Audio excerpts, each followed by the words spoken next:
Olá, queridos alunos do Polo de Presidente Dutra. Vamos então à nossa terceira aula da disciplina Soteriologia do Seminário Cristão Evangélico do Norte, Polo Presidente Dutra. Como já tivemos as outras duas aulas, nós estamos trabalhando a doutrina da salvação, conhecida também como soteriologia na doutrina sistemática, na teologia sistemática, na doutrina reformada, que é uma sistematização das ideias bíblicas a respeito da salvação. Nos vídeos anteriores, nós fizemos uma introdução à disciplina, falamos também um pouco sobre a nossa confissão de fé, a confissão de fé da ICEB, no que diz respeito à doutrina da salvação. A nossa confissão, no quinto ponto, trata a respeito desse assunto, e observamos que nós subscrevemos a teologia reformada sobre a questão da salvação. Também tratamos sobre a questão da ordem de salvação, mostrando que, na verdade, a ordem de salvação é uma questão mais didática do que, de fato, um termo bíblico. Contudo, vimos que nos escritos neotestamentários deixados pelos apóstolos e líderes que escreveram no Novo Testamento, é apresentado uma ordem de salvação, que nós definimos, juntamente com Roque, a questão pormenor a respeito da doutrina da salvação e as bênçãos aplicadas sobre a vida do crente. Nesse vídeo, nós iremos tratar de dois aspectos. Primeiro, o chamado do Evangelho e, segundo, a vocação eficaz. Iremos continuar trabalhando com o livro-texto, livro didático, o livro do Anthony Hockman, Salvos pela Graça. Bom, vamos começar então pelo primeiro ponto, o chamado do Evangelho. O convite do Evangelho, como nós bem sabemos, precisa ser feito a todas as pessoas.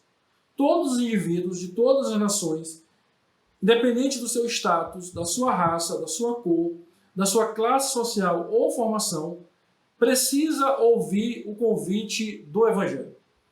Na verdade, a igreja precisa se empenhar de forma missionária na proclamação do Evangelho. Bom, um exemplo disso é a Grande Comissão, como nós podemos ler no Evangelho de Mateus, quando Jesus comissiona a sua igreja a pregar o Evangelho para todas as nações. Também podemos ver em Atos capítulo 1, versículo 8, sobre a tarefa da igreja testemunhar a respeito de Cristo até os confins da terra. A Escritura claramente mostra que existe um chamado do Evangelho. E esse chamado do Evangelho é feito através da pregação, através do anúncio verdadeiro do Evangelho de Cristo Jesus.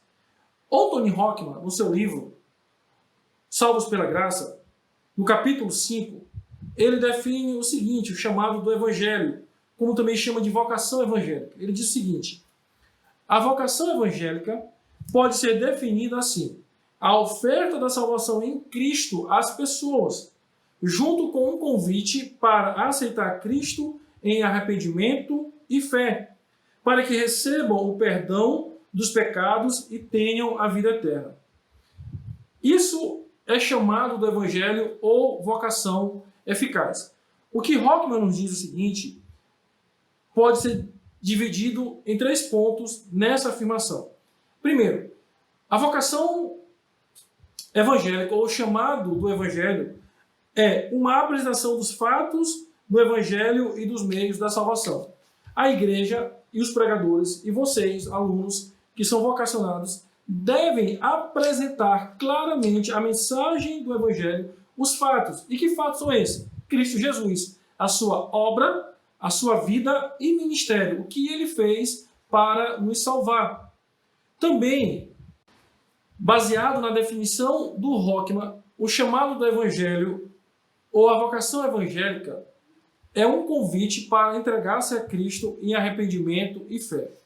O pregador do Evangelho, seja ele um leigo, seja ele um pastor ou um missionário, deve pregar o Evangelho de tal maneira que as pessoas possam responder com arrependimento e fé.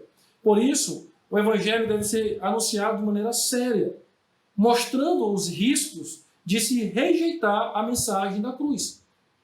Um terceiro ponto, então, apresentado por Rockman na sua definição, é que esse chamado do Evangelho, ou a vocação evangélica, deve apresentar a promessa de perdão e salvação.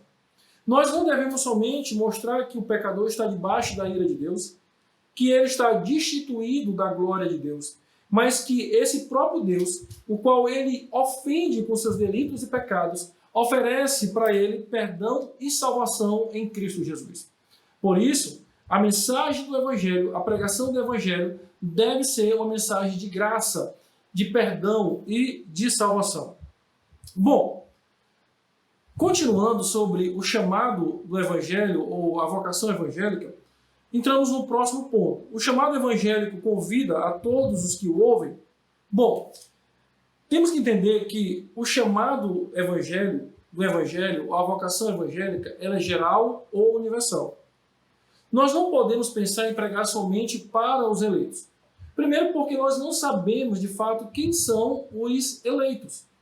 Nós não sabemos quem são aqueles que serão despertados, vivificados pelo Senhor da sua morte espiritual. Não sabemos quem o Senhor vai de fato regenerar para que possa crer na mensagem, respondendo com fé e arrependimento. Por isso, queridos alunos, o chamado do Evangelho, ele é universal, ele é geral. Por isso Cristo disse em Mateus capítulo 28, ide e fazer discípulos de todas as nações. É por isso que podemos novamente olhar para Atos capítulo 1 e entender que, versículo 8, que a igreja deveria pregar o Evangelho até os confins da terra. Por quê? Porque o chamado do Evangelho, a vocação evangélica, ela não é somente para os eleitos, mas para todos os homens, de todas as raças, de todas as tribos, de todas as nações. Uma parábola nos comprova isso, que está lá em Mateus capítulo 22, versículo 3, e Lucas capítulo 14, versículo 7. Nessa parábola usada por Jesus, que ele vai usar o rei e depois o senhor, deixa claro que o convite é para todos, né? Tanto para os ricos como para aqueles que estavam na viela, chamando todos ao arrependimento, chamando todos à fé. Por isso, nós não podemos dizer que o chamado do Evangelho é somente para um grupo de pessoas. Lá em Apocalipse capítulo 22, versículo 17, é dito o seguinte: o Espírito e a noiva dizem, vem, aquele que ouve diga, vem, aquele que tem sede venha, e quem quiser receber de graças a água da vida.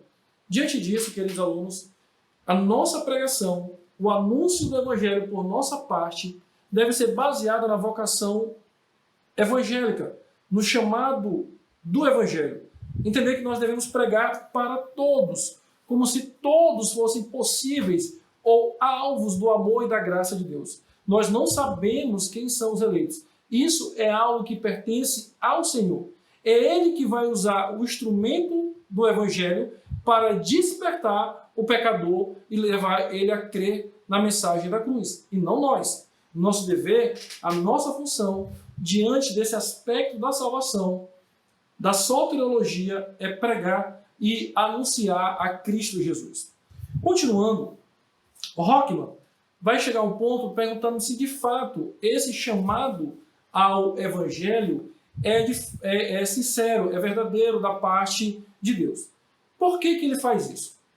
Alguns teólogos reformados, e bem poucos, defendem que a pregação não é um chamado, porque de fato só os eleitos iriam responder. Então, não haveria sinceridade na parte da pregação.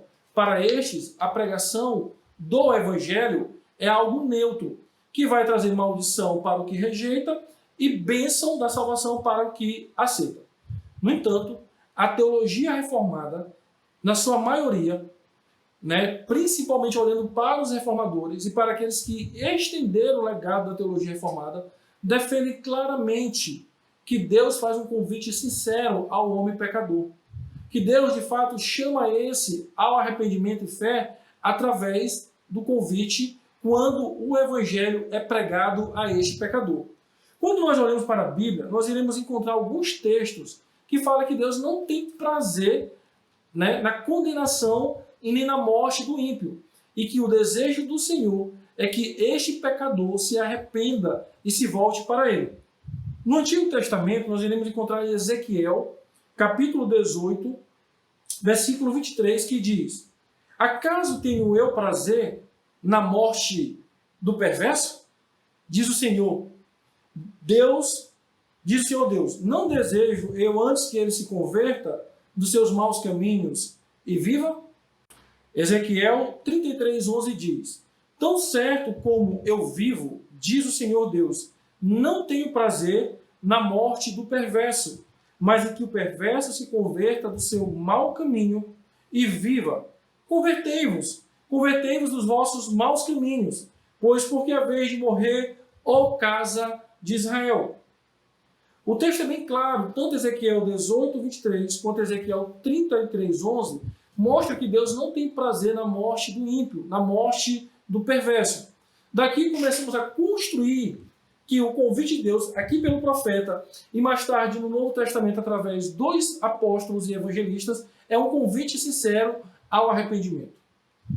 Mais adiante, caminhando para os evangelhos, chegamos em Mateus 23:37, onde Cristo diz: Jerusalém, Jerusalém, que matas os profetas e apedrejas os que foram enviados.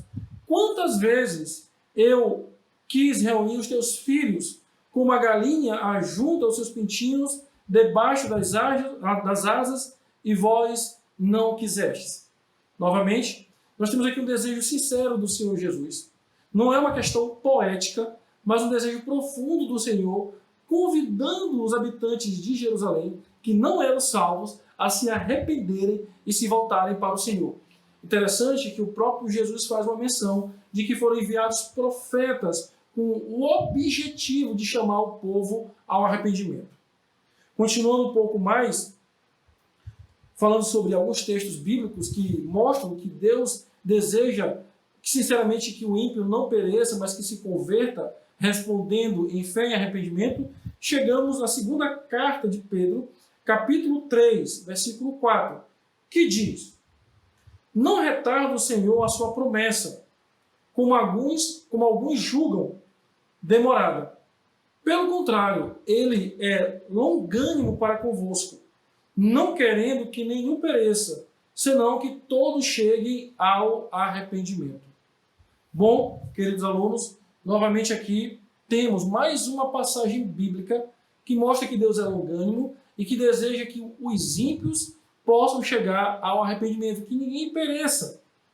Nesse sentido, o Senhor, através dessas passagens bíblicas que lemos na sua palavra, mostra que o chamado do Evangelho, ou a vocação evangélica, que é a pregação deste genuíno Evangelho, é sincero, é um convite.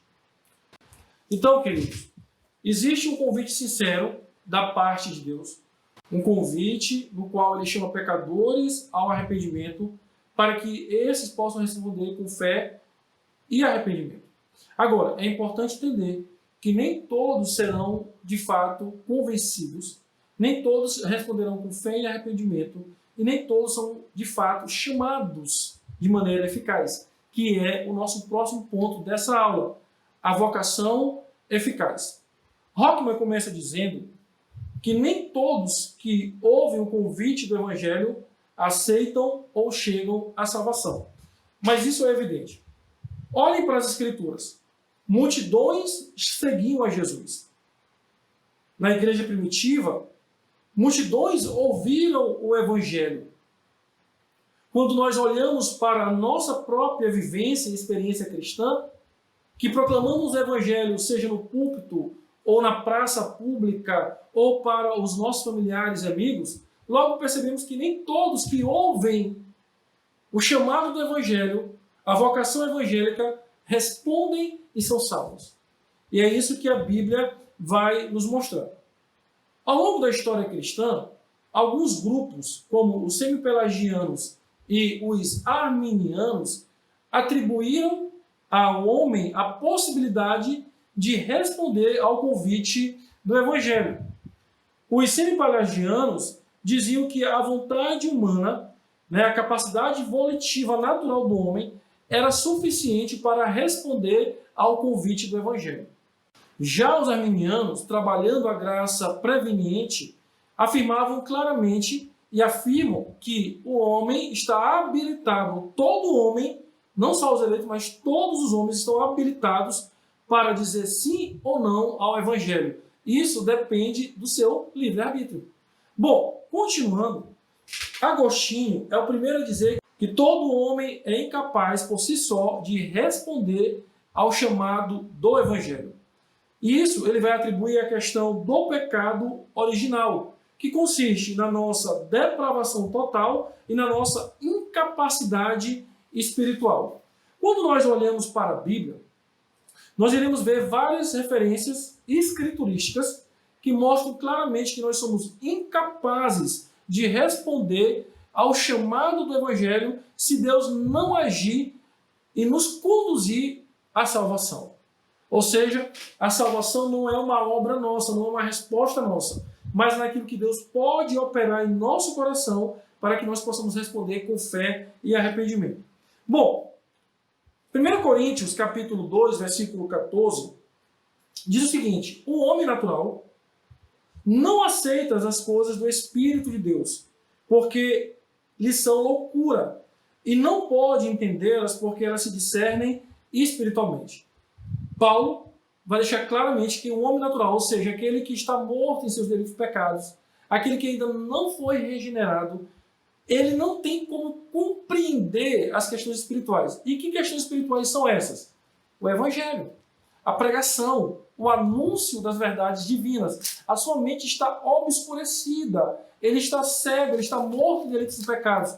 E por isso, como ele está morto espiritualmente, ele é incapaz espiritualmente, ele não consegue compreender as verdades de Deus. Continuando, Romanos capítulo 8, versículo 7, diz o seguinte: por isso, o pendor da carne é inimizade contra Deus, pois não está sujeito à lei de Deus, nem mesmo pode estar. O homem natural, o homem que está na sua depravação total por causa do pecado original, ele não tem nenhuma amizade com Deus. Se ele não tem nenhuma amizade, ele não está habilitado de nenhuma forma para crer, se Deus não o habilitar, sendo ele um eleito. Efésios capítulo 2, versículo de 1 a 2 diz: e ele vos deu vida, estando vós mortos em vossos delitos e pecados, nos quais andastes outra hora, segundo o curso deste mundo, segundo o príncipe da potestade do ar, do espírito que atua agora nos filhos da desobediência.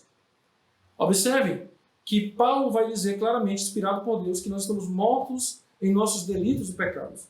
Alguém que está morto não tem vontade, não tem ação. Além disso, Paulo vai dizer que nós éramos, outra hora, escravos do curso deste mundo, andávamos segundo o príncipe da potestade do ar, e também éramos filhos da desobediência, fazendo a vontade da nossa própria carne. Continuando, encontramos em João, capítulo 3, na conversa de Jesus e Nicodemos, a seguinte referência: em verdade te digo, que se alguém não nascer de novo, literalmente nascer do alto, nascer de cima, não pode ver o reino de Deus. Quem não nascer da água e do Espírito não pode entrar no reino de Deus. Mais adiante, em João 6,44, o próprio Jesus diz: ninguém pode vir a mim se o Pai que me enviou não o trouxer. Queridos alunos, somos espiritualmente mortos. Se o Senhor não operar em nossa vida, não nos vivificar, não gerar vida em nós, não nos regenerar, nós não teremos como responder com fé e arrependimento. Por isso, nem todos que ouvem o Evangelho, a pregação do Evangelho, irão responder positivamente e serão salvos. Por quê? É necessário a vocação eficaz. O que é essa vocação eficaz? É Deus nos chamando de tal maneira que nós, pecadores, somos vivificados e não podemos resistir à vontade dele. Rockman, comentando todas essas passagens, que nós acabamos de ver, de maneira resumida, ele diz: pedir às pessoas que são, por natureza, espiritualmente mortas, hostis a Deus, incapazes de entender as coisas do Espírito de Deus e incapazes de submeter à lei de Deus, que respondam favoravelmente ao convite para arrepender-se dos pecados e crerem em Cristo, é como pedir a uma mulher totalmente surda que responda a uma pergunta ou a um cego que leia um recado. É como ficar em pé na beira do telhado e pedir a uma pessoa na calçada que voe até você. Por isso, queridos, para que nós possamos, de fato, encontrar a salvação, é necessário que o Senhor nos chame e manifeste a sua graça salvadora através da vocação eficaz que é o chamado. E onde nós podemos encontrar passagens bíblicas que falam sobre esse chamado eficaz? Eu quero convidar então você a abrir a sua Bíblia lá em Romanos, capítulo 8, versículo de 29 a 30, que diz: porquanto os que de antemão conheceu, também os predestinou para serem conformes à imagem do seu Filho, a fim de que ele seja o primogênito entre muitos irmãos. E aos que predestinou, a esses também chamou. E aos que chamou, a esses também justificou. E aos que justificou, a esses também glorificou. Observe aqui comigo a palavra chamou ou chamados, mostrando claramente que o Senhor nos conduziu à salvação, nos justificou, nos glorificou, porque Ele de maneira eficaz nos chamou, nos levando para a salvação em Cristo Jesus. Observe também comigo que outros textos vão falar sobre isso. E você mais tarde pode ler na sua Bíblia. Romanos, capítulo 1, versículo 7. Capítulo 9, versículos de 23 a 24. 1 Coríntios, capítulo 1, versículo 26. Gálatas 1, 15. E Efésios 4, versículo 1 e versículo 4.